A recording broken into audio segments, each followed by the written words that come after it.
తాంబూలం అనగానే మీ అందరికీ ముందుగా తమలపాకులే గుర్తుకు వస్తాయి.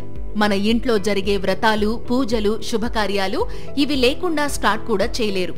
అయితే ఇలా ఇవి మన ఇంట్లో జరిగే శుభకార్యాలకే కాదు, మన ఆరోగ్యానికి కూడా చాలా శుభం చేకూరుస్తాయి. ముఖ్యంగా తమలపాకుల్లో ఉండే గుణాలు ఇన్సులిన్ సెన్సిటివిటీని మెరుగుపరిచి షుగర్ లెవెల్స్ ను కంట్రోల్ చేస్తాయని కొన్ని పరిశోధనల్లో తేలింది. కాబట్టి డయాబెటీస్ తో బాధపడే వాళ్ళు డైలీ తమలపాకులు నమిలినా లేదా వాటితో టీ చేసుకుని తాగినా కూడా వాళ్ల షుగర్ లెవెల్స్ కంట్రోల్ అవుతాయి. ఇంకా ఈ తమలపాకులు నమలడం వల్ల నోటిలో ఉండే బ్యాక్టీరియా నశించి నోటి దుర్వాసనతో పాటు నోటిలో పుండ్లు కూడా తగ్గుతాయి. ఇక జలుబు, దగ్గు లాంటి శ్వాస సమస్యలతో బాధపడేవాళ్లు తమలపాకుతో జ్యూస్ చేసుకుని తాగితే వాటి నుంచి ఉపశమనం కలుగుతుంది. అయితే ఈ జ్యూస్లో షుగర్ కాకుండా తేనె కలిపి తాగితే మంచిది.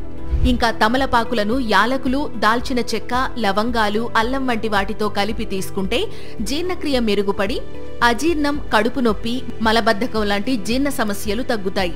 ఇక అధిక బరువుతో బాధపడేవాళ్లు డైలీ తమలపాకులు నమిలితే బరువు తగ్గే అవకాశం ఉంటుంది. అలాగే తమలపాకుల్లో ఉండే కొన్ని ప్రత్యేక గుణాలు క్యాన్సర్ రిస్క్ ను తగ్గించడంలో కూడా సహాయపడతాయి. కాబట్టి శుభకార్యాలప్పుడే కాకుండా డైలీ తమలపాకులు తినడం అలవాటు చేసుకుంటే మీ ఆరోగ్యానికే మంచిది.